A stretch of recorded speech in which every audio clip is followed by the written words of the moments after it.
সূরা আলে ইমরান। রহমান রহিম আল্লাহ তাআলার নামে। আলিফ লাম মিম। মহান আল্লাহ তাআলা, তিনি ছাড়া অন্য কোনো মাবুদ নেই। তিনি চিরঞ্জীব, তিনি চিরস্থায়ী। তিনি সত্য দ্বীন সহকারে তোমার উপর এই কিতাব নাজিল করেছেন, যা তোমার আগে নাজিল করা যাবতীয় কিতাবের সত্যতা স্বীকার করে, এবং তিনি তাওরাত ও ইনজিল নাজিল করেছেন মানব জাতিকে সঠিক পথ প্রদর্শনের জন্য। ইতিপূর্বে আল্লাহ তাআলা আরো কিতাব নাজিল করেছেন। তিনি হক ও বাতিলের মধ্যে ফয়সালা করার মানদণ্ড হিসেবে কোরআন অবতীর্ণ করেছেন। তা সত্ত্বেও যারা আল্লাহ তাআলার নিদর্শন সমূহকে অস্বীকার করবে, তাদের জন্য রয়েছে কঠোর শাস্তি। আল্লাহ তাআলা অসীম ক্ষমতার মালিক, তিনি চরম প্রতিশোধ গ্রহণকারীও বটে। আল্লাহ তাআলার কাছে আকাশমালা ও ভূখণ্ডের কোন তথ্যই গোপন নেই। তিনি তো সেই মহান সত্তা, যিনি মায়ের পেটে থাকতেই তার ইচ্ছা মতো তোমাদের আকৃতি গঠন করেছেন। আসলে আল্লাহ তাআলা ছাড়া দ্বিতীয় কোনো মাবুদ নেই। তিনি প্রচন্ড ক্ষমতাশালী এবং প্রবল প্রজ্ঞাময়। তিনি সেই মহান সত্তা। তিনি তোমার উপর এই কিতাব নাজিল করেছেন। এই কিতাবে দু ধরনের আয়াত রয়েছে। এর কিছু হচ্ছে সুস্পষ্ট দ্ব্যর্থহীন আয়াত, সেগুলি হচ্ছে কিতাবের মৌলিক অংশ। এছাড়া বাকি আয়াতগুলো হচ্ছে রূপক বর্ণনায় বর্ণিত মানুষের মাঝে, যাদের অন্তরে বক্রতা রয়েছে। তারা এগুলোকে কেন্দ্র করেই নানা ধরনের ফিতনা ফাসাদ সৃষ্টি করা এবং আল্লাহর কিতাবের অপব্যাখ্যা করার উদ্দেশ্যে এসব রূপক আয়াত থেকে কিছু অংশের অনুসরণ করে। মূলত এসব রূপক বিষয়ের ব্যাখ্যা আল্লাহ তাআলা ছাড়া আর কেউ জানে না। এ কারণেই যাদের মধ্যে জ্ঞানের গভীরতা আছে, সেসব ব্যক্তি বলে, আমরা এর সবটুকুর উপর ঈমান এনেছি। এগুলো সবই তো আমাদের মালিকের পক্ষ থেকে আমাদের দেয়া হয়েছে। সত্য কথা হচ্ছে, আল্লাহর হেদায়েতে প্রজ্ঞা সম্পন্ন লোকেরাই কেবল শিক্ষা গ্রহণ করে থাকে। তারা আরো বলে, হে আমাদের মালিক, একবার যখন তুমি আমাদের সঠিক পথের দিশা দিয়েছ, তখন আর তুমি আমাদের মনকে বাঁকা করে দিও না। একান্ত তোমার কাছ থেকে আমাদের প্রতি দয়া করো, কেননা যাবতীয় দয়ার মালিক তো তুমি। হে আমাদের মালিক, তুমি অবশ্যই সমগ্র মানব জাতিকে তোমার সামনে হিসাব নিকাশের জন্য একদিন একত্রিত করবে। এতে কোন রকম সন্দেহ নাই। নিঃসন্দেহে আল্লাহ তাআলা কখনোই ওয়াদা ভঙ্গ করেন না। যারা আল্লাহ তাআলা ও তাঁর বিধান অস্বীকার করেছে, তাদের ধন সম্পদ ও সন্তান সন্ততি আল্লাহর আযাব থেকে তাদের বাঁচানোর ব্যাপারে কোনোই উপকারে আসবে না। পরিণামে তারাই হবে জাহান্নামের ইন্ধন। তাদের পরিণতি হবে ফিরআউন ও তাদের পূর্ববর্তী নাফরমান জাতিসমূহের মতো। তারা আমার আয়াতসমূহ মিথ্যা প্রতিপন্ন করেছিল। অতএব তাদের অপরাধের কারণে আল্লাহ তাআলা তাদের শক্ত করে পাকড়াও করলেন। বস্তুত শাস্তি প্রয়োগে আল্লাহ তাআলা অত্যন্ত কঠোর। হে নবী, যারা আল্লাহকে অস্বীকার করে, সেসব বিদ্রোহী কাফেরদের তুমি বলে দাও, অচিরেই তোমরা এ দুনিয়ায় লাঞ্ছিত পরাজিত হবে এবং পরকালে তোমাদের জাহান্নামের আগুনের কাছে জড়ো করা হবে। আর জাহান্নাম, তা তো হচ্ছে অত্যন্ত নিকৃষ্ট অবস্থান। সে দল দুটোর মধ্যে তোমাদের জন্য শিক্ষণীয় কিছু নিদর্শন মজুদ ছিল, যারা বদরের সম্মুখ সমরে একে অপরের সামনাসামনি হয়েছিল। এদের মধ্যে এক বাহিনী লড়ছিল আল্লাহর দ্বীনের পথে, আর অপর বাহিনীটি ছিল অবিশ্বাসী কাফেরদের। এই সম্মুখ সমর তারা চর্মচক্ষু দিয়ে তাদের প্রতিপক্ষকে তাদের দ্বিগুণ দেখতে পাচ্ছিল। তারপরেও আল্লাহ তাআলা যাকে চান তাকে সাহায্য ও বিজয় দান করেন। এসব ঘটনার মাঝে সেসব লোকের জন্য অনেক কিছু শেখার আছে, যারা অন্তর্দৃষ্টি সম্পন্ন। নারী জাতি, সন্তান সন্ততি, গাড়ি গাড়ি সোনারূপা, পছন্দসই ঘোড়া, গৃহপালিত জন্তু ও জমিনের ফসল সব সময়ই মানব সন্তানের জন্য লোভনীয় করে রাখা হয়েছে। এসব হচ্ছে পার্থিব জীবনের ভোগের সামগ্রী মাত্র। স্থায়ী জীবনের উৎকৃষ্ট আশ্রয় তো একমাত্র আল্লাহ তাআলার কাছেই রয়েছে। হে নবী, তুমি তাদের বলো, আমি কি তোমাদের এর চাইতে উৎকৃষ্ট কোনো বস্তুর কথা বলবো? হ্যাঁ, সে উৎকৃষ্ট বস্তু হচ্ছে তাদের জন্য যারা আল্লাহকে ভয় করে। এমন সব লোকদের জন্য তাদের মালিকের কাছে রয়েছে মনোরম জান্নাত, যার পাদদেশ দিয়ে প্রবাহমান থাকবে অগণিত ঝর্ণাধারা এবং তারা সেখানে অনাদিকাল থাকবে। আরো থাকবে তাদের পূত পবিত্র সঙ্গী ও সঙ্গিনীরা। সর্বোপরি থাকবে আল্লাহ তাআলার অনাবিল সন্তুষ্টি। আল্লাহ তাআলা নিজ বান্দাদের কার্যকলাপের উপর সর্বদা সতর্ক দৃষ্টি রাখেন। যারা বলে, হে আমাদের মালিক, আমরা অবশ্যই তোমার উপর ঈমান এনেছি, অতঃপর আমাদের যা গুনাহখাতা হয়ে যায় তা তুমি মাফ করে দাও এবং শেষ বিচারের দিন তুমি আমাদের জাহান্নামের আগুন থেকে বাঁচিয়ে দিও। এরা হচ্ছে ধৈর্যশীল এবং সত্যাশ্রয়ী, এরাই অনুগত এবং দানশীল। সর্বোপরি এরা হচ্ছে শেষ রাতে কিংবা উষা লগ্নে ক্ষমা প্রার্থনাকারী। আল্লাহ তাআলা স্বয়ং সাক্ষ্য দিচ্ছেন, তিনি ছাড়া অন্য কোনো মাবুদ নেই। ফেরেশতারা এবং জ্ঞানবান মানুষেরাও এই একই সাক্ষ্য দিচ্ছে। আল্লাহ তাআলাই একমাত্র ন্যায় ও ইনসাফ কার্যকর করেন। তিনি ছাড়া দ্বিতীয় কোনো মাবুদ নাই। তিনি পরাক্রমশালী, তিনি প্রজ্ঞাময়। নিঃসন্দেহে মানুষের জীবন বিধান হিসেবে আল্লাহ তাআলার কাছে ইসলামই একমাত্র গ্রহণযোগ্য ব্যবস্থা। যাদের আল্লাহর পক্ষ থেকে কিতাব দেওয়া হয়েছিল, তারা এই জীবন বিধান থেকে বিচ্যুত হয়ে নিজেরা একে অপরের প্রতি বিদ্বেষ ও হিংসার বশবর্তী হয়ে বিভিন্ন দলে উপদলে বিভক্ত হয়ে মতানৈক্যে লিপ্ত হয়ে পড়েছিল। তাও আবার তাদের কাছে আল্লাহর পক্ষ থেকে সঠিক জ্ঞান আসার পর যে ব্যক্তি আল্লাহর বিধান অস্বীকার করবে, তার জানা উচিত অবশ্যই আল্লাহ তাআলা দ্রুত হিসাব গ্রহণকারী। যদি এসব মানুষ তোমার সাথে এ ব্যাপারে কোনরূপ বিতর্কে লিপ্ত হয়, তাহলে তুমি তাদের বলে দাও, আমি এবং আমার অনুসারীরা সবাই আল্লাহর কাছে আত্মসমর্পণ করে নিয়েছি। অতঃপর যাদের আল্লাহর পক্ষ থেকে কিতাব দেওয়া হয়েছে এবং যারা কোনো কিতাব না পেয়ে মূর্খ থেকে গেছে, তাদের সবাইকে জিজ্ঞাসা করো, তোমরা কি সবাই আল্লাহর কাছে আত্মসমর্পণ করেছ? হ্যাঁ, তারা যদি জীবনের সর্বক্ষেত্রে আল্লাহর আনুগত্য মেনে নেয়, তাহলে তারা তো সঠিক পথ পেয়েই গেল। কিন্তু তারা যদি ঈমান থেকে মুখ ফিরিয়ে নেয়, তাহলে মনে রেখো, তোমার দায়িত্ব হচ্ছে কেবল আমার কথা পৌঁছে দেয়া। আল্লাহ তাআলা বান্দাদের কর্মকাণ্ড পর্যবেক্ষণ করছেন। নিঃসন্দেহে যারা আল্লাহর নাজিল করা নিদর্শন সমূহ অস্বীকার করে, যারা অন্যায়ভাবে নবীদের হত্যা করে এবং মানব জাতিকে যারা ন্যায় ও ইনসাফ মেনে চলার আদেশ দেয়, তাদের হত্যা করে, এদের তুমি এক কঠোর শাস্তির সুসংবাদ দাও। এদের অবস্থা হচ্ছে দুনিয়া আখিরাত উভয় স্থানেই এদের কর্ম ব্যর্থ নিষ্ফল হয়ে গেছে, আর এ কারণেই এদের কোথাও কোনো সাহায্যকারী থাকবে না। হে নবী, তুমি তাদের সম্পর্কে চিন্তা করে দেখেছ কি, যাদের আমার কিতাবের কিছু অংশ দেয়া হয়েছিল, অতঃপর তাদের যখন আল্লাহর কিতাবের সে অংশের দিকে ডাকা হলো যা তাদের মধ্যকার অমীমাংসিত বিষয়সমূহের মীমাংসা করে দেবে, তখন তাদের একদল লোক এ হেদায়েত থেকে মুখ ফিরিয়ে নিল। মূলত এরাই হচ্ছে সেসব লোক যারা আল্লাহর ফয়সালা থেকে পরান্মুখ থাকে। এটা এ কারণে যে এ নির্বোধ লোকেরা বলে, দোজখের আগুন আমাদের শরীর কখনো স্পর্শ করবে না, আর যদি একান্ত করেও তা হবে হাতে গোনা কয়েকটি দিনের ব্যাপার মাত্র। মূলত তাদের নিজেদের ধর্ম বিশ্বাসের মাঝে নিজেদের মন গড়া ধারণাই তাদের প্রতারিত করে রেখেছে। অতঃপর সেদিন অবস্থান কেমন হবে, যেদিন আমি সমগ্র মানব সন্তানকে একত্রিত করব, যেদিন সম্পর্কে কোনো দ্বিধা সন্দেহের অবকাশ নেই। সেদিন প্রত্যেক মানব সন্তানকেই তার নিজস্ব অর্জিত বিনিময় পুরোপুরি দিয়ে দেয়া হবে এবং সেদিন কারো উপর বিন্দুমাত্র জুলুম করা হবে না।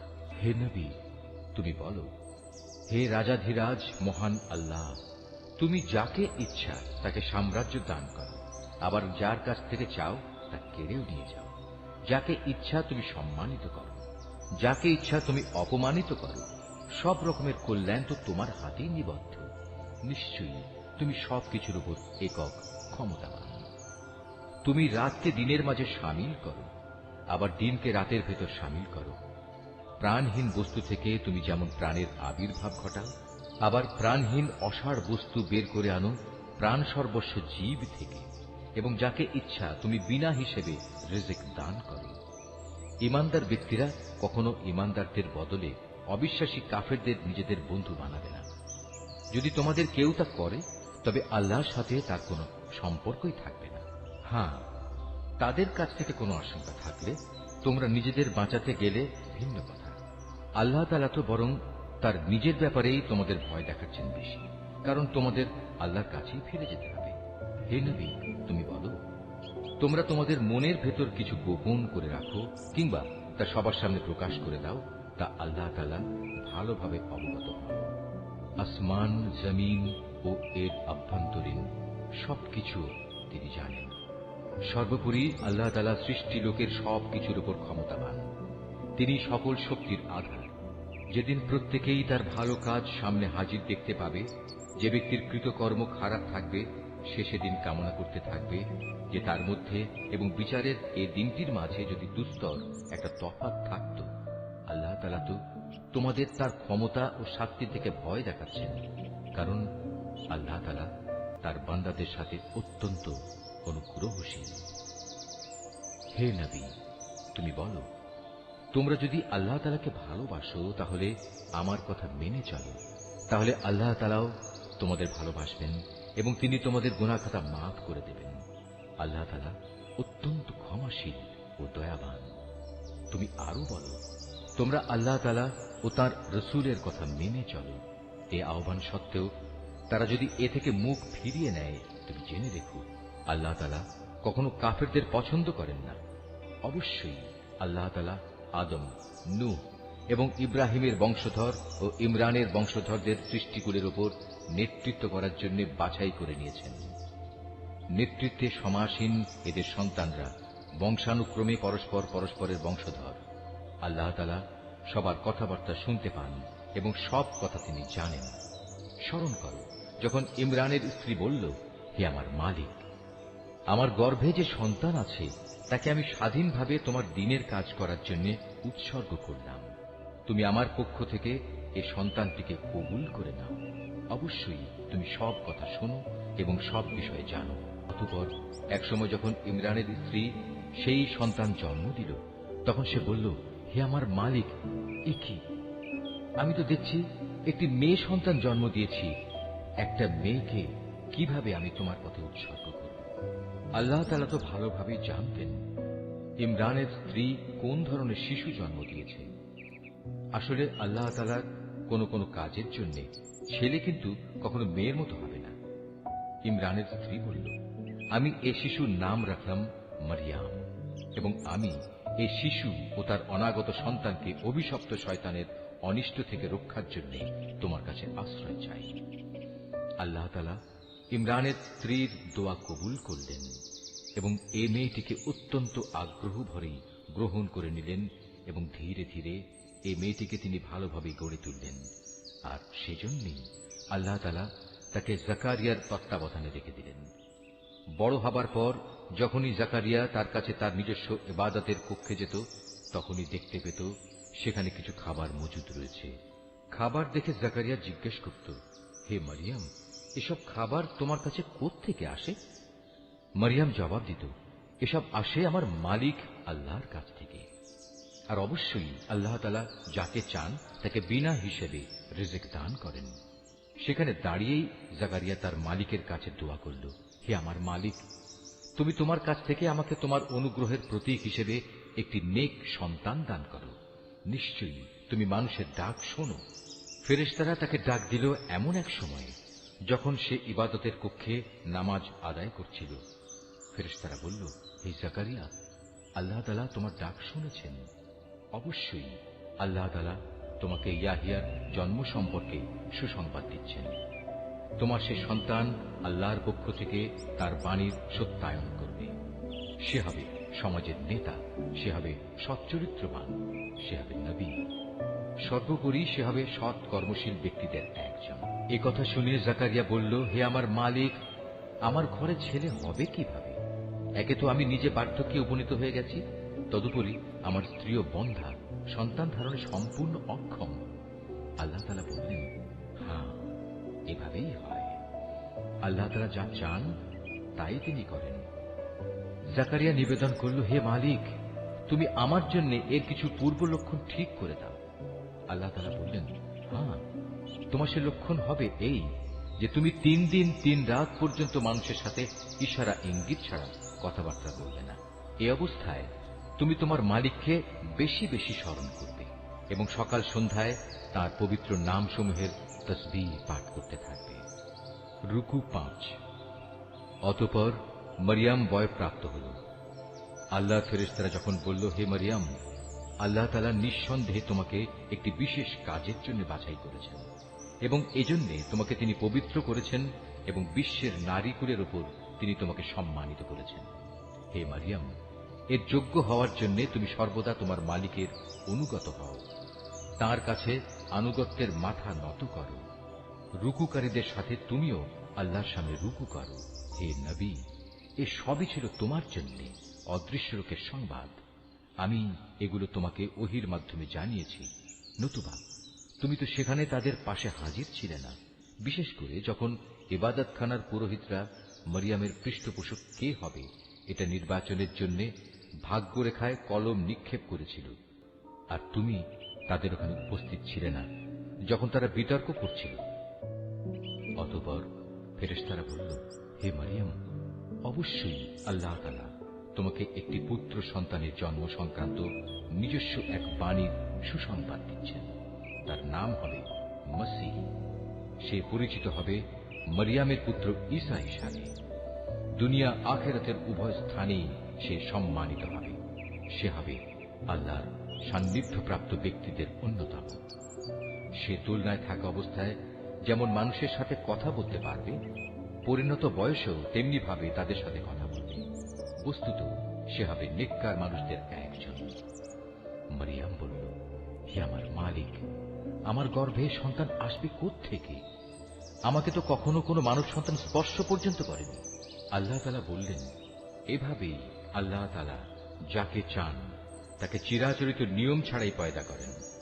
তিনি যখন কোনো কাজ করার সিদ্ধান্ত নেন তখন শুধু তাকে বলেন, হয়ে যাও, অতঃপর সাথে সাথে তা সংঘটিত হয়ে যায়। ফেরেশতারা মরিয়মকে বলল, তোমার সন্তানকে আল্লাহ তাআলা তাঁর কিতাব ও প্রজ্ঞার বিষয়গুলো শেখাবেন, সাথে সাথে তিনি তাকে তাওরাত এবং ইনজিলও শিক্ষা দেবেন। আল্লাহ তাআলা তাকে বনী ইসরাঈলদের কাছে রসুল করে পাঠালেন। অতঃপর সে আল্লাহর রসুল হয়ে তাদের কাছে এসে বলল, আমি নিঃসন্দেহে তোমাদের মালিকের কাছ থেকে নবুয়তের কিছু নিদর্শন নিয়ে এসেছি। সেই নিদর্শনগুলো হচ্ছে, আমি তোমাদের জন্য মাটি দ্বারা পাখির মতো করে একটি আকৃতি গঠন করব এবং পরে তাতে ফুঁ দেব। অতঃপর তোমরা দেখবে এই আকৃতিটি আল্লাহর ইচ্ছায় জীবন্ত পাখি হয়ে যাবে, আর জন্মান্ধ এবং কুষ্ঠ রোগীকেও সুস্থ করে দেব। আল্লাহর ইচ্ছায় এভাবে আমি মৃতকেও জীবিত করে দেব। আমি তোমাদের আরো বলে দেব, তোমরা নিজের ঘরে কি কি জিনিস খাও, আবার কি জিনিস না খেয়ে জমা করে রাখো। মূলত তোমরা যদি আল্লাহর উপর ঈমান আনো তাহলে নিঃসন্দেহে এতে তোমাদের জন্য নিদর্শন রয়েছে। মসীহ ঈসা ইবনে মরিয়ম আরো বলবে, তাওরাতের যে বাণী আমার কাছে রয়েছে আমি তার সত্যায়নকারী। তাছাড়া তোমাদের উপর হারাম করে রাখা হয়েছে এমন কতিপয় জিনিসও আমি তোমাদের জন্য হালাল করে দেব, এবং আমি তোমাদের মালিকের পক্ষ থেকে এই নিদর্শন নিয়েই এসেছি। অতএব তোমরা আল্লাহকে ভয় করো এবং আমার আনুগত্য করো। নিশ্চয়ই আল্লাহ তাআলা আমার মালিক, তোমাদেরও মালিক। অতএব তোমরা তাঁরই ইবাদত করো, আর এটাই হচ্ছে একমাত্র সঠিক ও সোজা পথ। অতঃপর ঈসা যখন তাদের থেকে কুফরি আঁচ করতে পারল তখন সে সাথীদের ডেকে বলল, কে আছো তোমরা?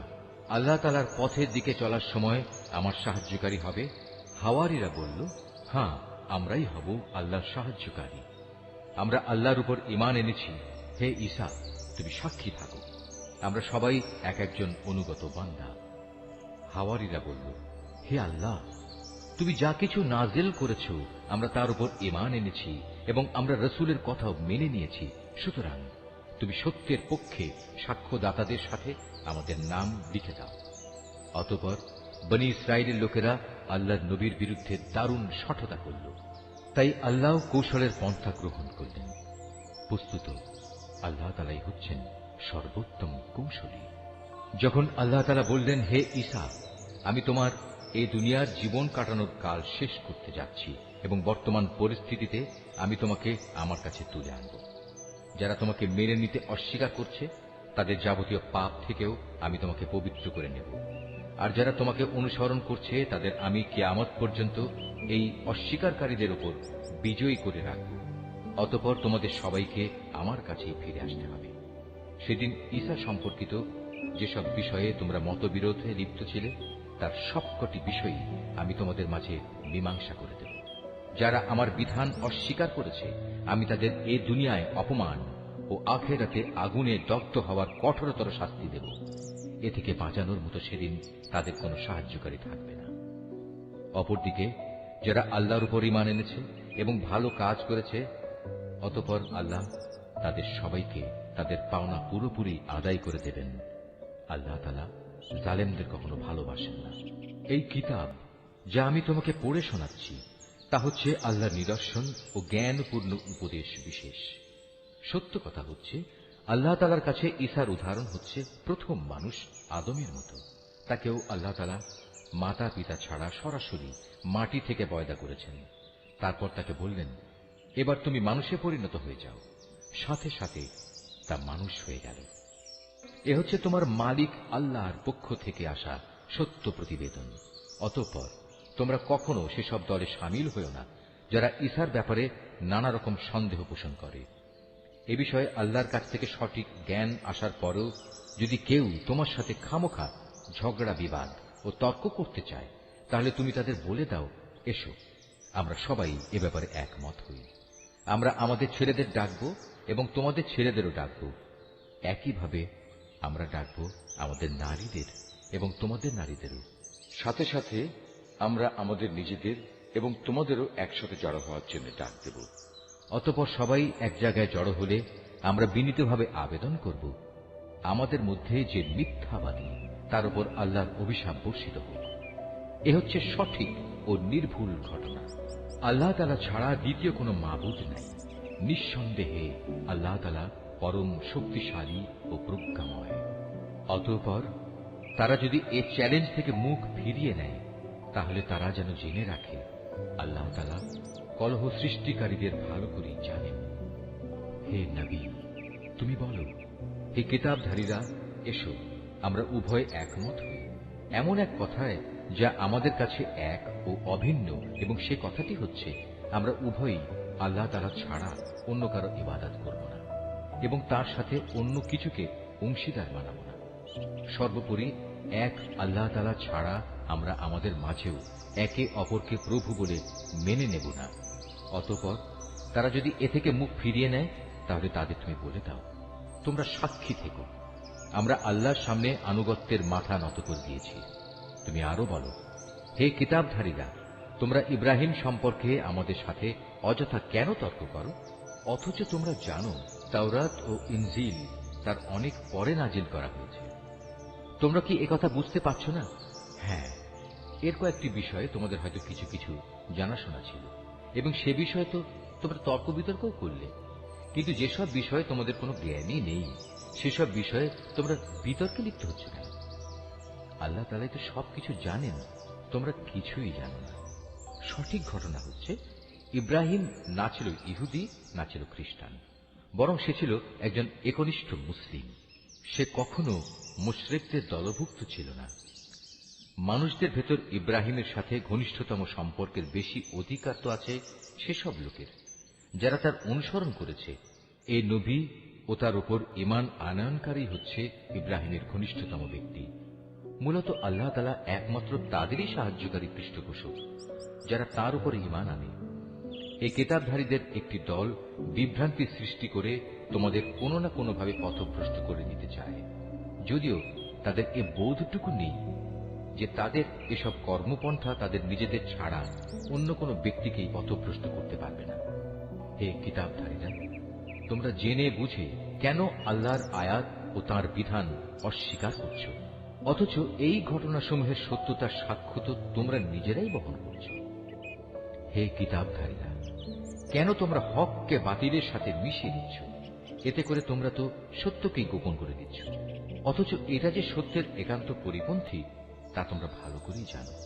আহলে কিতাবদের মধ্যে থেকে একদল নির্বোধ তাদের নিজেদের লোকদের বলে, মুসলমানদের উপর যা কিছু অবতীর্ণ হয়েছে তোমরা সকালবেলায় তার উপর ঈমান আনো এবং বিকেলবেলায় গিয়ে তা অস্বীকার করো। এর ফলে তারা সম্ভবত ঈমান থেকে ফিরে আসবে।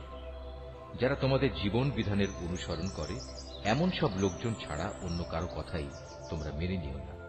হে নবী, তুমি বলে দাও, একমাত্র হেদায়েত হচ্ছে আল্লাহর হেদায়েত। তোমরা একথা মনে করো না যে তোমাদের যে ধরনের ব্যবস্থা দেওয়া হয়েছে তেমন ধরনের কিছু অন্য কাউকেও দেওয়া হবে এবং সে সূত্র ধরে অন্য লোকেরা তোমাদের মালিকের দরবারে তোমাদের বিরুদ্ধে কোন রকম যুক্তিতর্ক খাড়া করবে। হে নবী, তুমি তাদের বলে দাও, হেদায়েতের এ অনুগ্রহ তো আল্লাহর হাতে। তিনি যাকে ইচ্ছা তাকেই তা দান করেন। আল্লাহ তাআলা বিশাল প্রজ্ঞা সম্পন্ন। নিজের দয়া দিয়ে তিনি যাকে ইচ্ছা তাকে হিদায়াতের জন্য খাস করে নেন। বস্তুত আল্লাহ তাআলা হচ্ছেন অসীম দয়া ও অনুগ্রহের মালিক। আহলে কিতাবদের মধ্যে এমন লোকও আছে, তুমি যদি তাদের কাছে ধন সম্পদের এক স্তূপ আমানত রাখো, তারা চাওয়া মাত্রই তা তোমাকে ফেরত দেবে। আবার এদের মধ্যে এমন কিছু লোকও আছে যাদের কাছে যদি একটি দিনারও তুমি রাখো, তারা তা তোমাকে ফিরিয়ে দেবে না। হ্যাঁ, যদি এজন্যে তোমরা তাদের উপর চেপে বসতে পারো তাহলে সেটা ভিন্ন। এটা এই কারণে যে এরা বলে, এই অইহুদি অশিক্ষিত লোকদের ব্যাপারে আমাদের উপর কোনো বাধ্যবাধকতা নেই। এভাবেই এরা বুঝে শুনে আল্লাহর উপর মিথ্যা কথা বলে। অবশ্য যে ব্যক্তি আল্লাহর সাথে সম্পাদিত প্রতিশ্রুতি রক্ষা করে চলে, অতঃপর সে ব্যাপারে সাবধানতা অবলম্বন করে, তাদের জন্য সুখবর হচ্ছে আল্লাহ তাআলা সাবধানী লোকদের খুব ভালোবাসেন। যারা নিজেদের আল্লাহর সাথে সম্পাদিত প্রতিশ্রুতি ও শপথ সমূহ সামান্য বৈষয়িক মূল্যে বিক্রি করে দেয়, পরকালে তাদের জন্য আল্লাহর পুরস্কারের কোনো অংশই থাকবে না। সেদিন এদের সাথে আল্লাহ তাআলা কোনো কথাবার্তা বলবেন না। এমনকি সেদিন আল্লাহ তাআলা তাদের দিকে তাকিয়েও দেখবেন না এবং আল্লাহ তাআলা তাদের পাক পবিত্রও করবেন না। সত্যি এদের জন্য রয়েছে কঠোর পীড়াদায়ক আযাব। এদের মধ্যে এমন কিছু লোকও আছে যারা কিতাবের কোনো অংশ যখন পড়ে তখন নিজেদের জিহ্বাকে এমনভাবে এদিক সেদিক করে নেয় যাতে তোমরা মনে করতে পারো যে সে সত্যি বুঝি তা কিতাবের কোনো অংশ, কিন্তু তা কিতাবের কোনো অংশই নয়। তারা আরো বলে, এটা আল্লাহর কাছ থেকেই এসেছে, কিন্তু আসলে তা আল্লাহর কাছ থেকে আসা কিছু নয়। এরা জেনে শুনে আল্লাহর উপর মিথ্যা কথা বলে চলেছে। কোন মানব সন্তানের পক্ষেই এটা সম্ভব নয় যে আল্লাহ তাআলা তাকে তার কিতাব, প্রজ্ঞা ও নবুয়ত দান করবেন। অতঃপর সে লোকদের ডেকে বলবে, তোমরা আল্লাহকে ছেড়ে এখন সবাই আমার বান্দা হয়ে যাও। বরং সে তো নবুয়ত প্রাপ্তির পর এ কথাই বলবে, তোমরা সবাই তোমাদের মালিকের বান্দা হয়ে যাও। এটা এই কারণে যে তোমরাই মানুষদের এই কিতাব শেখাচ্ছিলে এবং তোমরা নিজেরাও তাই অধ্যয়ন করছিলে। আল্লাহর ফেরেশতা ও তার নবীদের প্রতিপালক রূপে স্বীকার করে নিতে এ ব্যক্তি তোমাদের কখনো আদেশ দেবে না। একবার আল্লাহর অনুগত মুসলমান হবার পর সে কিভাবে তোমাদের পুনরায় কুফরির আদেশ দিতে পারে? আল্লাহ তাআলা যখন তার নবীদের কাছ থেকে প্রতিশ্রুতি নিয়েছিলেন তখন তিনি বলেছিলেন, এ হচ্ছে কিতাব ও তার ব্যবহারিক জ্ঞান কৌশল যা আমি তোমাদের দান করলাম।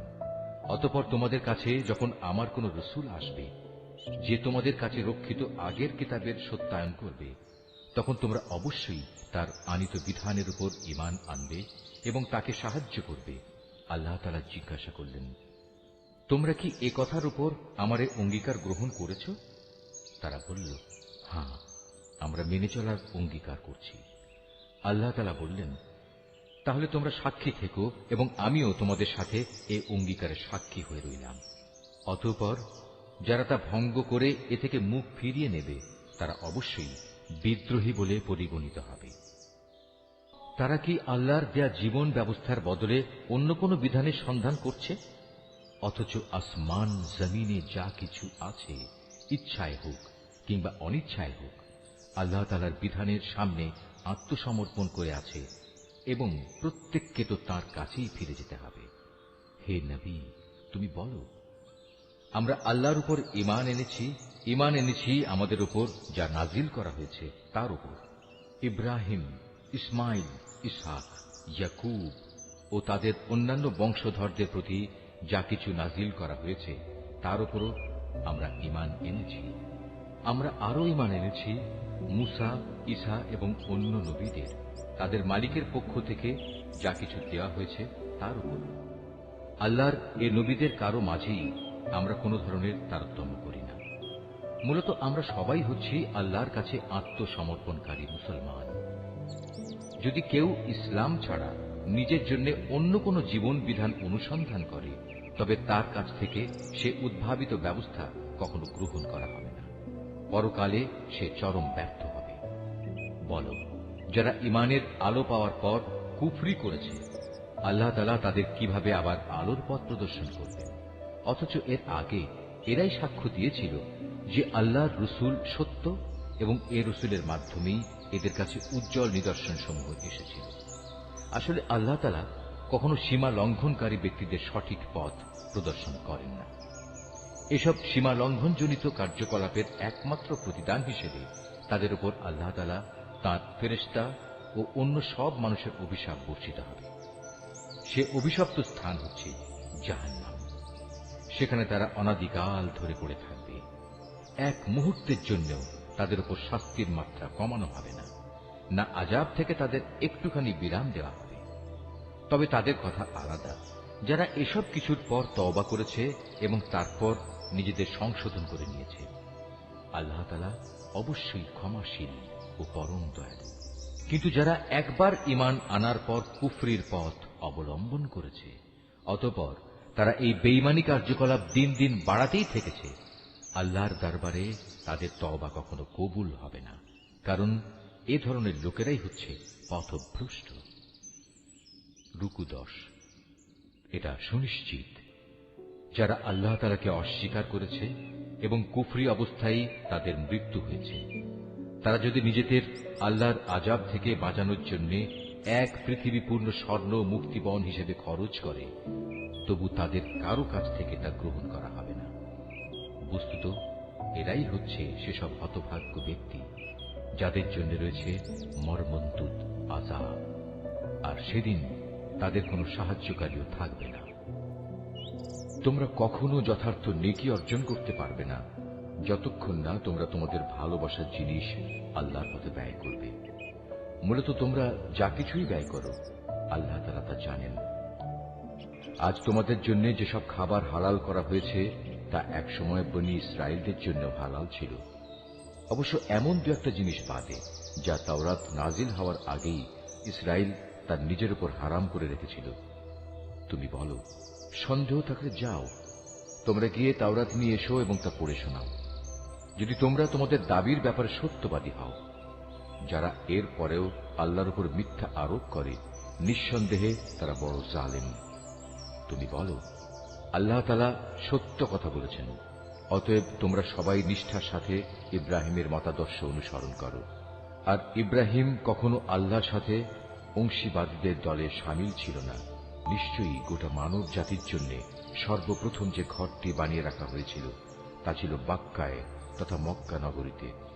এ ঘরকে কল্যাণ, মঙ্গলময় এবং মানবকুলের দিশারি হিসেবেই বানানো হয়েছিল। এখানে রয়েছে আল্লাহ তাআলার সুস্পষ্ট নিদর্শন সমূহ। আরো রয়েছে সেই স্থান যেখানে ইব্রাহিম দাঁড়িয়েছিল। এই ঘরের বিশেষ মর্যাদা হচ্ছে, যে এখানে প্রবেশ করবে সে দুনিয়া আখিরাত উভয় স্থানেই নিরাপদ হয়ে যাবে। দ্বিতীয় মর্যাদা হচ্ছে, মানব জাতির উপর আল্লাহর জন্য এই দায়িত্ব দেওয়া হয়েছে যে যে ব্যক্তিরই এ ঘর পর্যন্ত পৌঁছার সামর্থ্য থাকবে সে যেন এই ঘরের হজ আদায় করে। আর যদি কেউ এ বিধান অস্বীকার করে, তার জেনে রাখা উচিত আল্লাহ তাআলা সৃষ্টিকুলের মোটেই মুখাপেক্ষী নন। হে নবী, তুমি বলো, হে আহলে কিতাবরা, তোমরা কেন জেনে বুঝে আল্লাহর আয়াত অস্বীকার করো, অথচ আল্লাহ তাআলাই তোমাদের যাবতীয় কাজের সাক্ষী। তুমি আরো বলো, হে আহলে কিতাবরা, তোমরা কেন তাদের আল্লাহর পথ থেকে ফেরাতে চেষ্টা করছো যারা ঈমান এনেছে, এবং এভাবেই তোমরা আল্লাহর পথকে বাঁকা করতে চাও, অথচ এই লোকদের সত্যপন্থী হবার ব্যাপারে তোমরাই তো সাক্ষী। আল্লাহ তাআলা তোমাদের এই সব বিদ্রোহমূলক আচরণ সম্পর্কে মোটেই উদাসীন নন। হে মানুষ, তোমরা যারা ঈমান এনেছ, তোমরা যদি এই আহলে কিতাবদের কোন একটি দলের কথা মেনে চলো, তাহলে মনে রেখো এরা ঈমান আনার পরেও ধীরে ধীরে তোমাদের কাফের বানিয়ে দেবে। আর তোমরা কিভাবে কুফরি করবে যখন তোমাদের সামনে বারবার আল্লাহর আয়াতসমূহ তেলাওয়াত করা হচ্ছে? তাছাড়া এই আয়াতের বাহক স্বয়ং আল্লাহর রসূল যখন তোমাদের মাঝে মজুদ রয়েছে। যে ব্যক্তি আল্লাহ ও তার বিধানকে শক্ত করে আঁকড়ে ধরবে সে অবশ্যই সোজা পথে পরিচালিত হবে। হে মানুষ, তোমরা যারা ঈমান এনেছ আল্লাহকে ভয় করো, ঠিক যতটুকু ভয় তাকে করা উচিত। আল্লাহর কাছে সম্পূর্ণ আত্মসমর্পণকারী না হয়ে তোমরা কখনো মৃত্যুবরণ করো না। তোমরা সবাই মিলে আল্লাহর রশিকে শক্ত করে আঁকড়ে ধরো এবং কখনো পরস্পর বিচ্ছিন্ন হও না। তোমরা তোমাদের উপর আল্লাহর সেই নিয়ামতের কথা স্মরণ করো যখন তোমরা একে অপরের দুশমন ছিলে। অতঃপর আল্লাহ তাআলা তার দ্বীনের বন্ধন দিয়ে তোমাদের একের জন্য অপরের মনে ভালোবাসার সঞ্চার করে দিলেন। অতঃপর যুগ যুগান্তরের শত্রুতা ভুলে তোমরা আল্লাহর অনুগ্রহে একে অপরের ভাই হয়ে গেলে, অথচ তোমরা ছিলে হানাহানির অগ্নিকুণ্ডের প্রান্ত সীমায়। অতঃপর সেখান থেকে আল্লাহ তাআলা তার রহমত দিয়ে তোমাদের উদ্ধার করলেন। আল্লাহ তাআলা এভাবেই তার নিদর্শনসমূহ তোমাদের কাছে স্পষ্ট করে বর্ণনা করেন, যাতে করে তোমরা সঠিক পথের সন্ধান পেতে পারো। তোমাদের মধ্য থেকে এমন একটি দল থাকা উচিত যারা মানুষকে কল্যাণের দিকে ডাকবে, সত্য ও ন্যায়ের আদেশ দেবে, আর অসত্য ও অন্যায় কাজ থেকে তাদের বিরত রাখবে। অতঃপর যারা এই দলে সামিল হবে সত্যিকার অর্থে তারাই সাফল্যমণ্ডিত হবে।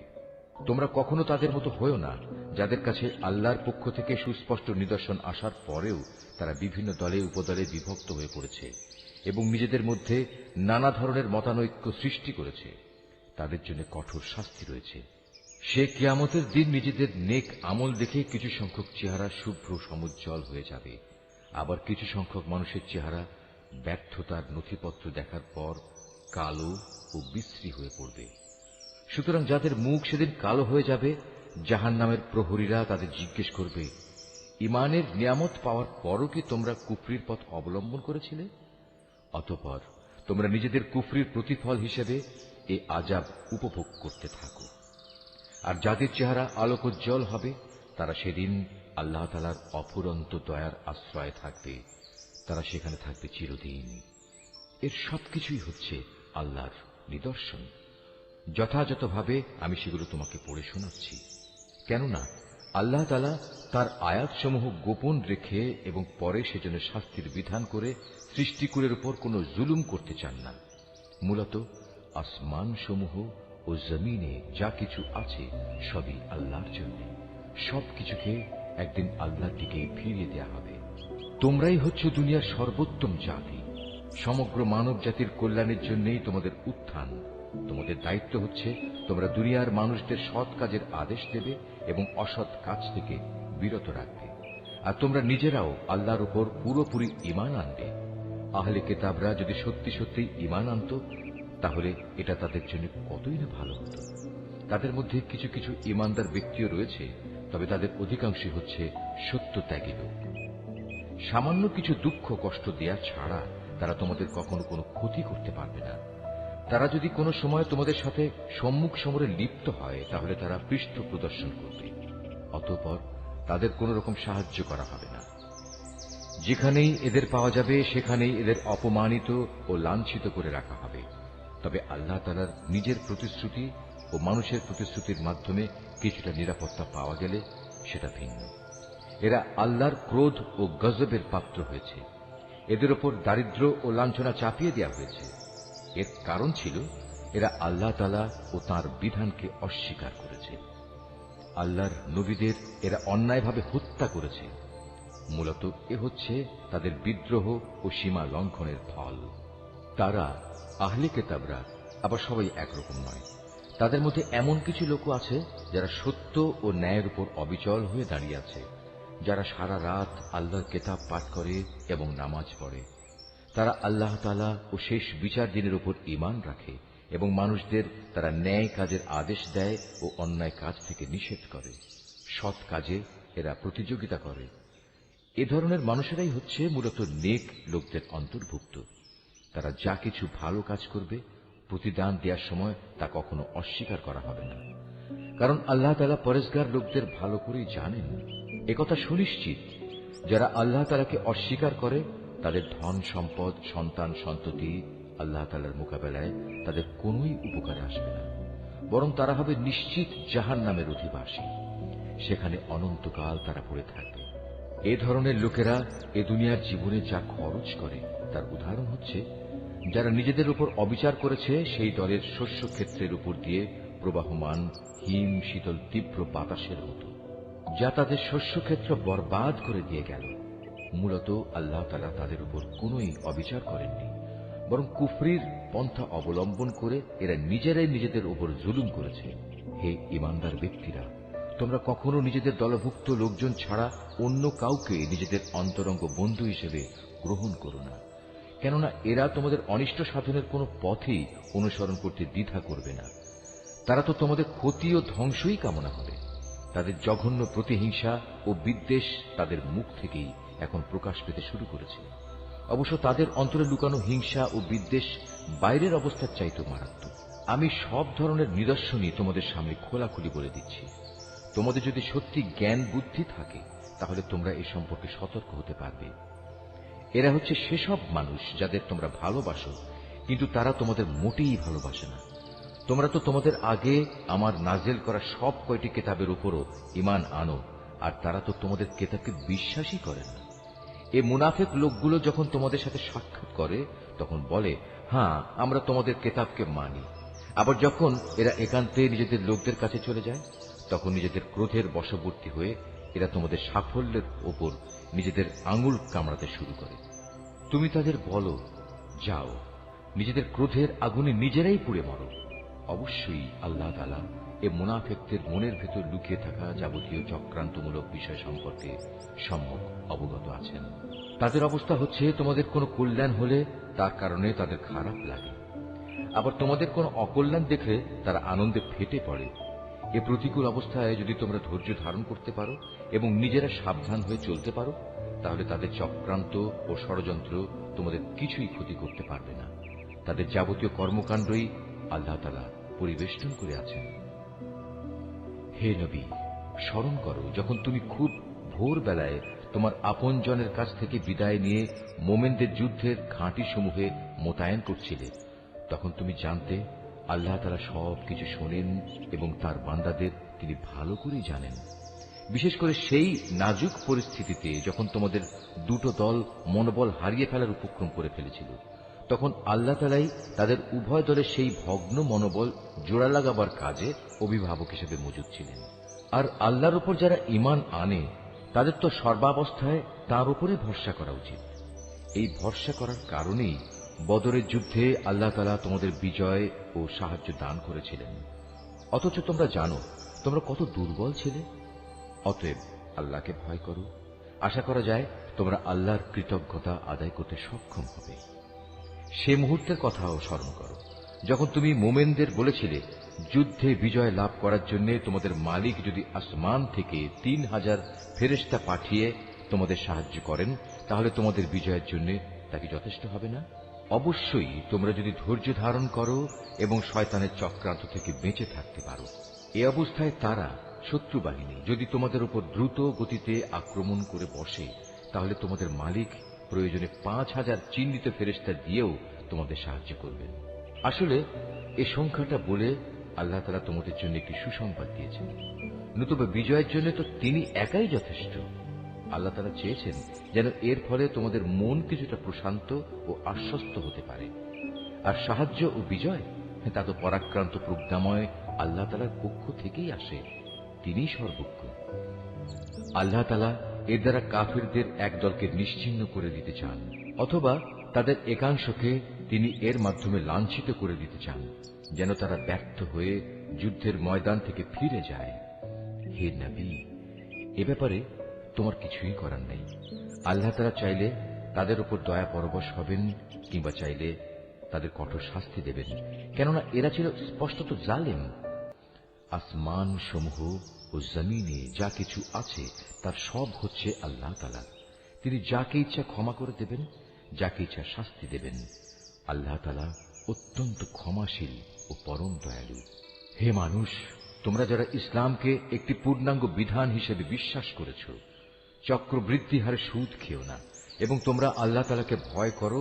আশা করা যায় তোমরা কল্যাণ লাভ করতে পারবে। জাহান্নামের আগুনকে তোমরা ভয় করো, যা তৈরি করে রাখা হয়েছে তাদের জন্য, যারা একে অস্বীকার করেছে। তোমরা আল্লাহ তাআলা ও তাঁর রসূলের কথা মেনে চলো। আশা করা যায় তোমাদের উপর দয়া করা হবে। তোমরা তোমাদের মালিকের পক্ষ থেকে ক্ষমা পাওয়ার কাজে প্রতিযোগিতা করো, আর সেই জান্নাতের জন্যও প্রতিযোগিতা করো, যার প্রশস্ততা আকাশ ও পৃথিবী সমান। আর এই বিশাল জান্নাত প্রস্তুত করে রাখা হয়েছে সেসব ভাগ্যবান লোকদের জন্য, যারা আল্লাহকে ভয় করে। সচ্ছল হোক কিংবা অসচ্ছল, সর্বাবস্থায় যারা আল্লাহর পথে নিজেদের ধন সম্পদ ব্যয় করে, যারা নিজেদের ক্রোধ সংবরণ করে এবং মানুষের অপরাধসমূহ যারা ক্ষমা করে দেয়। আসলে ভালো মানুষদের আল্লাহ তাআলা হামেশাই ভালোবাসেন। ভালো মানুষ হচ্ছে তারা যারা কখনো কোনো অশ্লীল কাজ করে ফেললে কিংবা এর দ্বারা নিজেদের উপর নিজেরা জুলুম করে বসলে সাথে সাথেই আল্লাহকে স্মরণ করে এবং গুনাহের জন্য আল্লাহর ক্ষমা প্রার্থনা করে। কেননা আল্লাহ তাআলা ছাড়া আর কে আছে যে তাদের গুনাহ মাফ করে দিতে পারে? তদুপরি এরা জেনে বুঝে নিজেদের গুনার উপর অটল হয়েও বসে থাকে না। এই সে বৈশিষ্ট্যমণ্ডিত মানুষগুলো, মালিকের পক্ষ থেকে তাদের প্রতিদান হবে, আল্লাহ তাআলা তাদের ক্ষমা করে দেবেন, আর তাদের এমন এক জান্নাত দেবেন যার তলদেশ দিয়ে ঝর্ণাধারা বইতে থাকবে। এই জান্নাতে নেককার লোকেরা অনন্তকাল ধরে অবস্থান করবে। সৎ কর্মশীল ব্যক্তিদের জন্য আল্লাহর পক্ষ থেকে কত সুন্দর প্রতিদানের ব্যবস্থা রাখা হয়েছে। তোমাদের আগেও বহু জাতির বহু উদাহরণ ছিল, যা এখন অতীত হয়ে গেছে। সুতরাং এদের পরিণতি দেখার জন্য তোমরা পৃথিবীতে ঘুরে বেড়াও এবং দেখো আল্লাহ তাআলা ও তাঁর বিধান মিথ্যা প্রতিপন্নকারীদের পরিণতি কি হয়েছিল। বস্তুত এটি হচ্ছে মানব জাতির জন্য একটি সুস্পষ্ট ব্যাখ্যা, এবং আল্লাহ তাআলাকে যারা ভয় করে এটি তাদের জন্য একটি সুস্পষ্ট পথ নির্দেশ ও সদুপদেশ বই কিছুই নয়। তোমরা হতোদ্যম হও না, চিন্তিত হও না। তোমরা যদি সত্যিকার অর্থে ঈমানদার হও তাহলে তোমরাই বিজয়ী হবে। তোমাদের উপর যদি কোনো সাময়িক আঘাত আসে, এতে মনক্ষুণ্ণ হবার কি আছে? এ ধরনের আঘাত তো তাদের উপরও এসেছে। আর এভাবেই আমি মানুষের মাঝে তাদের উত্থান পতনের দিনগুলো পালাক্রমে অদল বদল করাতে থাকি, যাতে করে আল্লাহ তাআলা এ কথাটা জেনে নিতে পারেন যে কে সত্যিকার অর্থে আল্লাহর উপর ঈমান রাখে, এবং এর মাধ্যমে তোমাদের মাঝখান থেকে কিছু শহীদও আল্লাহ তাআলা তুলে নিতে চান। মূলত আল্লাহ তাআলা কখনো জালেমদের পছন্দ করেন না। এর মাধ্যমে তিনি মূলত ঈমানদার বান্দাদের পরিশুদ্ধ করে কাফেরদের নাস্তা নাবুদ করে দিতে চান। তোমরা কি মনে করো তোমরা এমনি এমনি বেহেশতে প্রবেশ করে যাবে? অথচ আল্লাহ তাআলা পরীক্ষার মাধ্যমে একথা জেনে নেবেন না যে কে তার পথে জিহাদ করতে প্রস্তুত হয়েছে এবং কে এ বিপদে কঠোর ধৈর্য ধারণ করতে পেরেছে। তোমরা মৃত্যুর মুখোমুখি হওয়ার আগে থেকেই তা কামনা করছিলে, আর এখন তো দেখতে পাচ্ছ তোমরা নিজেদের চর্ম চোখে। মুহাম্মদ একজন রসূল ছাড়া অতিরিক্ত কিছুই নয়। তার আগেও বহু রসূল গত হয়ে গেছে, তারা সবাই মৃত্যু মুখে পতিত হয়েছে। তাই সে যদি আজ মরে যায় অথবা তাকে যদি কেউ মেরে ফেলে, তাহলে তোমরা কি তার আনিত হেদায়েত থেকে মুখ ফিরিয়ে নেবে? আর যে ব্যক্তি এ থেকে মুখ ফিরিয়ে নেয় সে কখনো আল্লাহর দ্বীনের কোন রকম ক্ষতি সাধন করতে পারবে না। আল্লাহ তাআলা অচিরেই কৃতজ্ঞ বান্দাদের প্রতিফল দান করবেন। কোন প্রাণী আল্লাহর সিদ্ধান্ত ও অনুমতি ছাড়া মরবে না। আল্লাহ তাআলার কাছে প্রত্যেকটি প্রাণীরই মৃত্যুর দিনক্ষণ সুনির্দিষ্ট হয়ে আছে। এর পরেও যে ব্যক্তি পার্থিব পুরস্কারের প্রত্যাশা করে, আমি তাকে এ দুনিয়াতেই তার কিছু অংশ দান করব। আর যে ব্যক্তি আখিরাতের পুরস্কারের ইচ্ছা পোষণ করবে, আমি তাকে সে চিরন্তন পাওনা থেকেই এর প্রতিফলন দান করব, এবং অচিরেই আমি আমার প্রতি কৃতজ্ঞদের যথার্থ প্রতিফল দান করব। আল্লাহর আরো অনেক নবী এখানে এসেছিল, যুদ্ধ করেছে আল্লাহর পথে। তার সাথে আরো যুদ্ধ করেছে অনেক সাধক ও জ্ঞানবান ব্যক্তি। আল্লাহর পথে তাদের উপর যত বিপদ মুসিবতি এসেছে, তাতে কোনোদিনই তারা হতাশ হয়ে পড়েনি, তারা দুর্বলও হয়নি, বাতিলের সামনে তারা মাথাও নত করেনি। এ ধরনের ধৈর্যশীল ব্যক্তিদেরই আল্লাহ তাআলা ভালোবাসেন। তাদের মুখে এছাড়া অন্য কথা ছিল না যে তারা বলেছিল, হে আমাদের মালিক, তুমি আমাদের যাবতীয় গুনাহখাতা মাফ করে দাও, আমাদের কাজকর্মের সব বাড়াবাড়ি তুমি ক্ষমা করে দাও, এবং বাতিলের মোকাবেলায় তুমি আমাদের কদম মজবুত রাখো। হক ও বাতিলের সম্মুখ সমরে কাফেরদের উপর তুমি আমাদের বিজয় দাও। অতঃপর আল্লাহ তাআলা এই নেক বান্দাদের দুনিয়ার জীবনেই ভালো প্রতিফল দিয়েছেন এবং পরকালীন জীবনেও তিনি তাদের জন্য উত্তম পুরস্কার দিয়েছেন। আল্লাহ তাআলা নেককার বান্দাদের ভালোবাসেন। হে মানুষ, তোমরা যারা আল্লাহর উপর ঈমান এনেছো, তোমরা যদি কথায় কথায় এই কাফেরদের অনুসরণ করতে শুরু করো, তাহলে এরা তোমাদের ঈমান পূর্ববর্তী জাহেলিয়াতের অবস্থায় ফিরিয়ে নিয়ে যাবে। ফলে তোমরা নিদারুণভাবে ক্ষতিগ্রস্ত হয়ে পড়বে। আল্লাহ তাআলাই হচ্ছেন তোমাদের একমাত্র রক্ষক ও অভিভাবক, এবং তিনিই হচ্ছেন তোমাদের উত্তম সাহায্যকারী। অচিরেই আমি এ কাফেরদের অন্তরে ভীতি সঞ্চার করে দেব, কারণ তারা আল্লাহর সাথে অন্যদের শরীক বানিয়ে তাদের অনুসরণ করেছে, অথচ তাদের এই কাজের সপক্ষে আল্লাহ তাআলা কোন দলিল প্রমাণ তাদের কাছে পাঠাননি। এদের শেষ গন্তব্যস্থল হচ্ছে জাহান্নামের আগুন।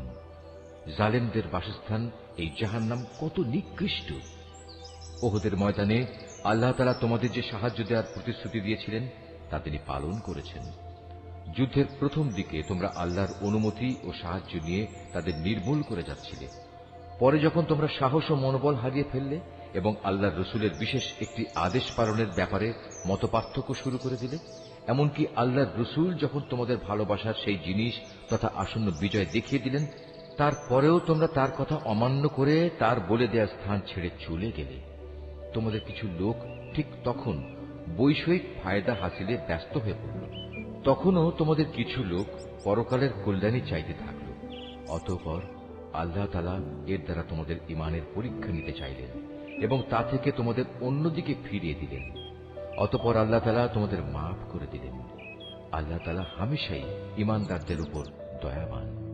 ওহুদের সম্মুখ সমরে বিপর্যয় দেখে তোমরা যখন ময়দান ছেড়ে পাহাড়ের উপরের দিকে উঠে যাচ্ছিলে এবং তোমরা তোমাদের কোন লোকের প্রতি লক্ষ্য রাখছিলে না, অথচ আল্লাহর রসুল তোমাদের তখনও পেছন থেকে ডাকছিল, কিন্তু তোমরা শুনলে না।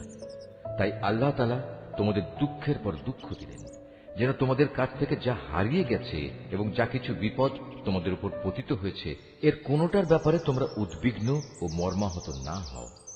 আল্লাহ তাআলা তোমাদের সব ধরনের কর্মকাণ্ড সম্পর্কেই ওয়াকিবহাল রয়েছেন। এরপর আল্লাহ তাআলা তোমাদের উপর এমন সন্তোষজনক পরিস্থিতি নাযিল করে দিলেন, এর ফলে তোমাদের একদল লোক তন্দ্রাচ্ছন্ন হয়ে পড়ে, আর একদল লোক যাদের নিজেরাই নিজেদের উদ্বিগ্ন করে রেখেছিল, তারা তাদের জাহেলি যুগের ধারণা অনুযায়ী আল্লাহ তাআলা সম্পর্কে অন্যায় ধারণা করতে থাকে। এক পর্যায়ে তারা এও বলতে শুরু করে, যুদ্ধ পরিচালনার কাজে কি আমাদের কোনো ভূমিকা আছে? হে নবী, তুমি তাদের বলো, এ ব্যাপারে আমারও কোনো ভূমিকা নেই। ক্ষমতা ও কর্তৃত্বের সবটুকু আল্লাহর হাতে। এই দলের লোকেরা তাদের মনের ভেতর সেসব কথাবার্তা গোপন করে রেখেছে, তা তোমার সামনে খোলাখুলি প্রকাশ করে না। তারা বলে, এ কাজে যদি আমাদের কোনো ভূমিকা থাকত, তাহলে আজ আমরা এখানে নিহত হতাম না। তুমি তাদের বলে দাও, যদি আজ তোমরা সবাই ঘরের ভেতরেও থাকতে, তবু নিহত হওয়া যাদের অবধারিত ছিল, তারা তাদের মরণের বিছানার দিকে বের হয়ে আসত। আর এভাবেই তোমাদের মনের ভেতর লুকিয়ে রাখা বিষয়সমূহের ব্যাপারে আল্লাহ তাআলা তোমাদের পরীক্ষা করেন, এবং এই ঘটনার মাঝ দিয়ে তিনি তোমাদের অন্তরে যা কিছু আছে তাও পরিশুদ্ধ করে দেন। তোমাদের মনের কথা সম্পর্কে আল্লাহ তাআলা সম্যক ওয়াকিবহাল রয়েছেন। দুটি বাহিনী যেদিন সম্মুখ সমরে একে অপরের মুখোমুখি হয়েছিল, সেদিন যারা ময়দান থেকে পালিয়ে গিয়েছিল, তাদের একাংশের অর্জিত কাজের জন্য শয়তানই তাদের পদস্খলন ঘটিয়ে দিয়েছিল। অতঃপর তারা অনুতপ্ত হলে আল্লাহ তাআলা তাদের ক্ষমা করে দিলেন। আল্লাহ তাআলা অত্যন্ত ক্ষমাশীল ও পরম ধৈর্যশীল। হে ঈমানদার ব্যক্তিরা, তোমরা কাফেরদের মতো হলো না। তাদের অবস্থা ছিল এমন, এ কাফেরদের কোনো ভাই বন্ধু যখন বিদেশ বিভূয়ে মারা যেত কিংবা কোনো যুদ্ধে লিপ্ত হতো, তখন এরা তাদের সম্পর্কে বলতো, এরা যদি বাইরে না গিয়ে আমাদের কাছে থাকত, তাহলে এরা কিছুতেই মরত না এবং এরা নিহতও হতো না। এভাবেই এ মানসিকতাকে আল্লাহ তাআলা তাদের মনের আক্ষেপে পরিণত করে দেন। আসলে আল্লাহই মানুষের জীবন দেন, আল্লাহই মানুষের মৃত্যু ঘটান, এবং তোমরা এ দুনিয়ায় যা করে যাচ্ছ, আল্লাহ তাআলা তার সব কিছুই দেখেন। তোমরা যদি আল্লাহর পথে নিহত হও অথবা সে পথে থেকেই তোমরা মৃত্যুবরণ করো, তাহলে আল্লাহর পক্ষ থেকে যে রহমত ও ক্ষমা লাভ করবে তা হবে কাফেরদের সঞ্চিত অর্থ সামগ্রীর চাইতে অনেক বেশি উত্তম। আল্লাহর পথে যদি তোমরা জীবন বিলিয়ে দাও অথবা তাঁরই পথে তোমাদের মৃত্যু হয়, তাহলেই তোমাদের কি করার থাকবে? কারণ তোমাদের তো একদিন আল্লাহ তাআলার সমীপে এমনি একত্রিত করা হবে। এটা আল্লাহর এক অসীম দয়া যে তুমি এদের সাথে ছিলে কোমল প্রকৃতির মানুষ।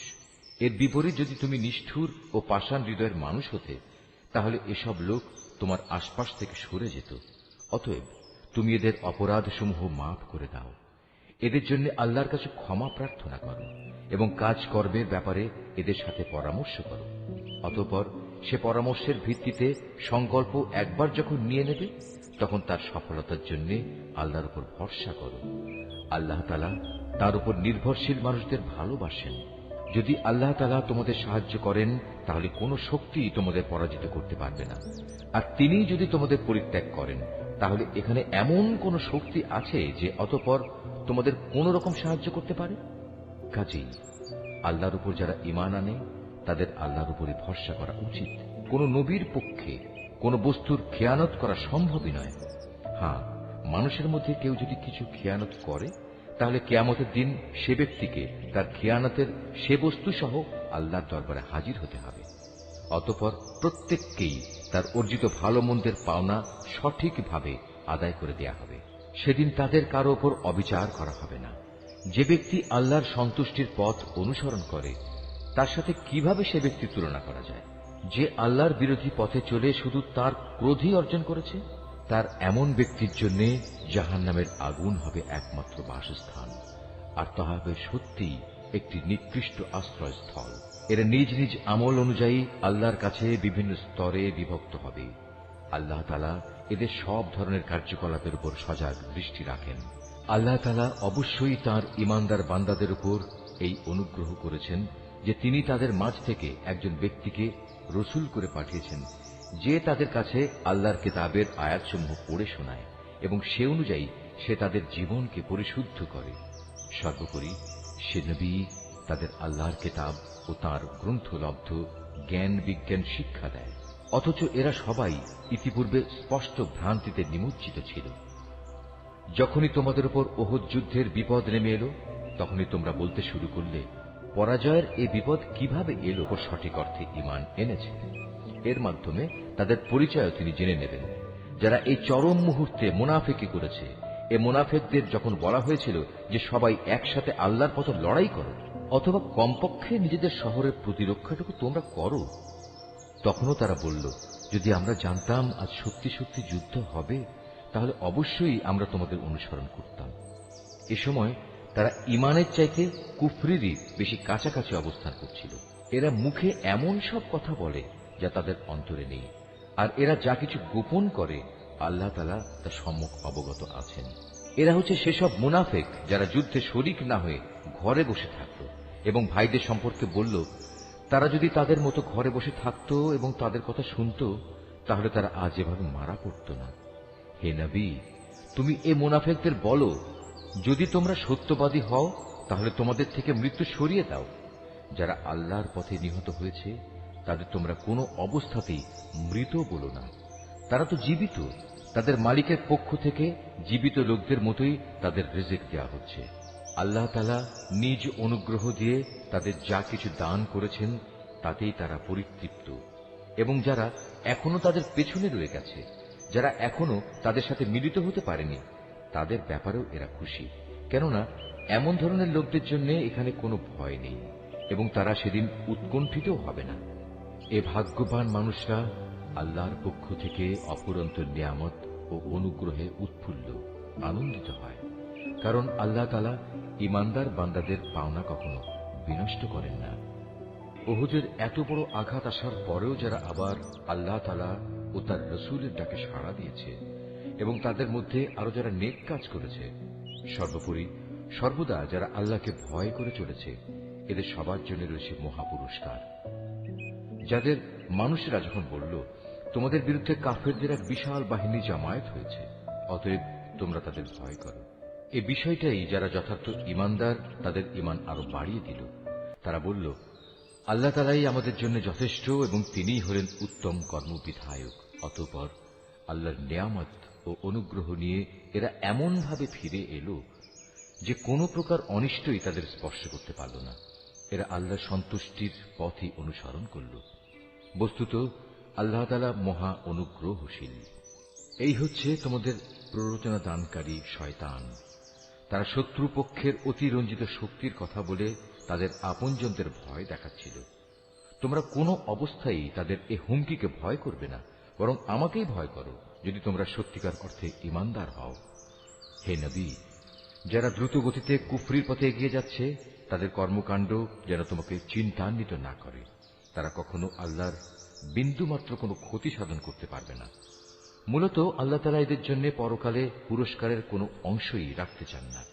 তাদের জন্য অবশ্যই কঠিন আযাব রয়েছে। যারা ঈমানের বদলে কুফরি খরিদ করে নিয়েছে তারা আল্লাহর কোনোই ক্ষতি করতে পারবে না। এদের জন্য মর্মান্তিক শাস্তির বিধান রয়েছে। কাফেররা যেন এটা কখনো মনে করে না যে আমি যে তাদের ঢিল দিয়ে রেখেছি এটা তাদের জন্য কল্যাণকর হবে।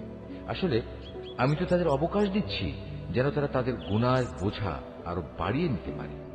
আর তোমাদের মধ্যে তাদের জন্য প্রস্তুত রয়েছে লাঞ্ছনাদায়ক আযাব। আল্লাহ তাআলা কখনো তার ঈমানদার বান্দাদের তোমরা বর্তমানে যে ভালো মন্দে মিশানো অবস্থার উপর আছো এর উপর ছেড়ে দিতে চান না, যতক্ষণ না তিনি সৎ লোকদের অসৎ লোকদের থেকে আলাদা করে দেবেন। একইভাবে এটা আল্লাহ তাআলার কাজ নয় যে তিনি তোমাদের অদৃশ্য জগতের খোঁজ খবরের উপর কিছু অবহিত করবেন। তবে আল্লাহ তাআলা তার রসুলদের মাঝ থেকে যাকে চান তাকে বিশেষ কোনো কাজের জন্য বাছাই করে নেন। অতঃপর তোমরা আল্লাহ তাআলা ও তার রসুলদের উপর বিশ্বাস স্থাপন করো। তোমরা যদি আল্লাহর উপর যথাযথভাবে ঈমান আনো এবং নিজেরা সাবধান হয়ে চলতে পারো তাহলে তোমাদের জন্য মহা পুরস্কার রয়েছে। আল্লাহ তাআলা নিজের অনুগ্রহ দিয়ে তাদের যে প্রাচুর্য দিয়েছেন, যারা তা আল্লাহর পথে ব্যয় করতে কার্পণ্য করে তারা যেন কখনো এটা মনে না করে এটা তাদের জন্য কোনো কল্যাণকর কিছু হবে না। আসলে এই কৃপণতা তাদের জন্য খুবই অকল্যাণকর। কার্পণ্য করে তারা যা জমা করেছে অচিরেই কিয়ামতের দিন তা দিয়ে তাদের গলায় বেড়ি পরিয়ে দেওয়া হবে। আসমান সমূহ ও জমিনের উত্তরাধিকার তো আল্লাহ তাআলা, আর তোমাদের প্রতিটি কার্যকলাপ সম্পর্কে আল্লাহ তাআলা বিশেষভাবে অবগত রয়েছেন। আল্লাহ তাআলা সেই ইহুদি লোকদের কথা ভালো করেই শুনেছেন যখন তারা বিদ্রূপ করে বলেছিল, হ্যাঁ আল্লাহ তাআলা অবশ্যই গরীব আর আমরা হচ্ছি ধনী। তারা যা কিছু বলে তা আমি তাদের হিসেবের খাতায় লিখে রাখব। আমি আরো লিখে রাখব অন্যায়ভাবে তাদের নবীদের হত্যা করার বিষয়টিও। সেদিন আমি তাদের বলবো, এবার এই জাহান্নামের স্বাদ উপভোগ করো। এ আযাব হচ্ছে তোমাদের নিজেদেরই হাতের কামাই যা তোমরা আগেই এখানে পাঠিয়েছ। আল্লাহ তাআলা কখনো তার নিজ বান্দাদের প্রতি অবিচারক নন। যারা বলে স্বয়ং আল্লাহ তাআলাই তো আমাদের আদেশ দিয়েছেন যেন আমরা কোন রসুলের উপর ঈমান না আনি যতক্ষণ না সে আমাদের জন্য এমন একটা কোরবানি এনে হাজির করবে যা গায়েব থেকে এক আগুন এসে খেয়ে ফেলবে। হে মুহাম্মদ, তুমি তাদের বলো, হ্যাঁ আমার আগেও তোমাদের কাছে বহু নবী রসুল এসেছে, তারা সবাই উজ্জ্বল নিদর্শন নিয়েই এসেছিল। তোমরা আজ যে কথা বলছো তা সহই তো তারা এসেছিল। তা সত্ত্বেও তোমরা তাদের হত্যা করলে কেন? আজ যদি তোমরা এতই সত্যবাদী হও তাহলে কেন এসব আচরণ করলে? হে মুহাম্মদ, এরা যদি তোমাকে অস্বীকার করে তাহলে এ নিয়ে তুমি উদ্বিগ্ন হও না, কারণ তোমার আগেও এমন বহু নবী রসুল নবুয়তের সুস্পষ্ট দলিল প্রমাণ ও আল্লাহর কাছ থেকে নাজিল করা হেদায়েতের দীপ্তিমান গ্রন্থমালা নিয়ে এসেছিল। তাদেরও এমনি ভাবেই অস্বীকার করা হয়েছিল। প্রত্যেক প্রাণীকেই মরণের স্বাদ ভোগ করতে হবে। অতঃপর তোমাদের জীবনভর কামাইয়ের প্রতিফল কিয়ামতের দিন আদায় করে দেওয়া হবে। যাকে জাহান্নামের আগুন থেকে বাঁচিয়ে দেওয়া হবে এবং জান্নাতে প্রবেশ করানো হবে, সেই হবে সফল ব্যক্তি। মনে রেখো, এই যে পার্থিব জীবন তা বাহ্যিক ছলনার মাল সামানা ছাড়া আর কিছুই নয়। হে ঈমানদার ব্যক্তিরা, নিশ্চয়ই জানমালের ক্ষতি সাধনের মাধ্যমে তোমাদের পরীক্ষা নেওয়া হবে। এই পরীক্ষা দিতে গিয়ে তোমরা অবশ্যই তোমাদের পূর্ববর্তী সম্প্রদায় যাদের কাছে আল্লাহর কিতাব নাজিল হয়েছিল এবং যারা আল্লাহর সাথে অন্যদের শরীক করেছে তাদের উভয়ের কাছ থেকে অনেক কষ্টদায়ক কথাবার্তা শুনবে। এ অবস্থায় তোমরা যদি কঠোর ধৈর্য ধারণ করো এবং আল্লাহকে ভয় করে চলো, তাহলে তা হবে অত্যন্ত বড় ধরনের এক সাহসিকতার ব্যাপার।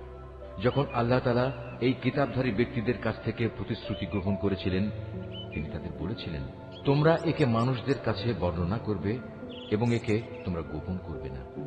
কিন্তু তারা এ প্রতিশ্রুতি নিজেদের পেছনে ফেলে রাখল এবং অত্যন্ত অল্প মূল্যে তা বিক্রি করে দিল। বড়ই নিকৃষ্ট ছিল যেভাবে তারা সে বেচাকেনার কাজটি করল। এমন সব লোকদের ব্যাপারে তুমি কখনো ভেবো না, যারা নিজেরা যা করে তাতে আনন্দ প্রকাশ করে, আবার নিজেরা যা কখনো করেনি তার জন্য প্রশংসিত হতে ভালোবাসে। তুমি কখনো ভেবো না যে এরা বুঝি আল্লাহর আযাব থেকে অব্যাহতি পেয়ে গেছে। মূলত এদের জন্য আল্লাহর পক্ষ থেকে যন্ত্রণাদায়ক শাস্তির ব্যবস্থা নির্ধারণ করে রাখা হয়েছে। আসমান সমূহ ও জমিনের সার্বভৌমত্ব এককভাবে আল্লাহর জন্য। আল্লাহ তাআলাই সবকিছুর উপর পূর্ণ ক্ষমতাবান। নিঃসন্দেহে আসমান সমূহ ও জমিনের নিখুঁত সৃষ্টি এবং দিবারাত্রির আবর্তনের মধ্যে জ্ঞানবান লোকদের জন্য প্রচুর নিদর্শন রয়েছে। এই জ্ঞানবান লোক হচ্ছে তারা যারা দাঁড়িয়ে, বসে এবং শুয়ে সর্বাবস্থায় আল্লাহ তাআলাকে স্মরণ করে এবং আসমান সমূহ ও জমিনের এই সৃষ্টি নৈপুণ্য সম্পর্কে চিন্তা গবেষণা করে এবং স্বতঃস্ফূর্তভাবে তারা বলে ওঠে, হে আমাদের মালিক, সৃষ্টি জগতের কোনো কিছুই তুমি অযথা বানিয়ে রাখোনি। তোমার সত্তা অনেক পবিত্র। অতএব তুমি আমাদের জাহান্নামের কঠিন আযাব থেকে নিষ্কৃতি দাও। হে আমাদের মালিক, যাকেই তুমি জাহান্নামের আগুনে প্রবেশ করাবে অবশ্যই তাকে তুমি অপমানিত করবে, আর সেই অপমানের দিনে জালেমদের জন্য কোন রকম সাহায্যকারী থাকবে না। হে আমাদের মালিক, আমরা শুনতে পেয়েছি একজন আহ্বানকারী মানুষদের ঈমানের দিকে ডাকছে। সে বলছিল, হে মানুষেরা, তোমরা তোমাদের মালিক আল্লাহর উপর ঈমান আনো। হে মালিক, সেই আহ্বানকারীর কথায় অতঃপর আমরা ঈমান এনেছি। হে আমাদের মালিক, তুমি আমাদের অপরাধসমূহ ক্ষমা করে দাও। হিসাবের খাতা থেকে আমাদের দোষ ত্রুটি ও গুনাহসমূহ মুছে দাও। সর্বশেষে তোমার নেক লোকদের সাথে তুমি আমাদের মৃত্যু দাও। হে আমাদের মালিক, তুমি তোমার নবী রাসূলদের মাধ্যমে যেসব পুরস্কারের প্রতিশ্রুতি দিয়েছ তা আমাদের পূর্ণ করে দাও এবং কিয়ামতের শেষ বিচারের দিন তুমি আমাদের অপমানিত করো না। নিশ্চয়ই তুমি কখনো ওয়াদার বরখেলাপ করো না। অতএব তাদের মালিক এই বলে তাদের আহ্বানে সাড়া দিলেন যে আমি নরনারী নির্বিশেষে তোমাদের কোনো কাজ কখনো বিনষ্ট করব না। আমি সবার কাজের বিনিময় দেব এবং তোমরা তো একে অপরেরই অংশ। অতএব তোমাদের মাঝে যারা নিজেদের ভিটে মাটি ছেড়ে হিজরত করেছে এবং যারা নিজেদের জন্মভূমি থেকে বিতাড়িত হয়েছে, আমারই পথে যারা নির্যাতিত হয়েছে, সর্বোপরি যারা আমার জন্য লড়াই করেছে এবং আমারই জন্য জীবন দিয়েছে, আমি তাদের গুনাহসমূহ মাফ করে দেব। অবশ্যই আমি এদের এমন জান্নাতে প্রবেশ করাব যার তলদেশ দিয়ে ঝর্ণাধারা বইতে থাকবে। এ হচ্ছে তাদের জন্য আল্লাহ তাআলার পক্ষ থেকে পুরস্কার, আর আল্লাহ তাআলার কাছেই তো রয়েছে উত্তম পুরস্কার।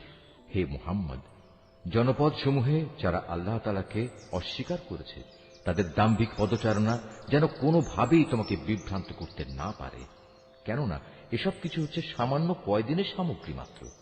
অতঃপর তাদের সবারই অনন্ত নিবাস হবে জাহান্নাম, আর জাহান্নাম হচ্ছে নিকৃষ্টতম আবাসস্থল।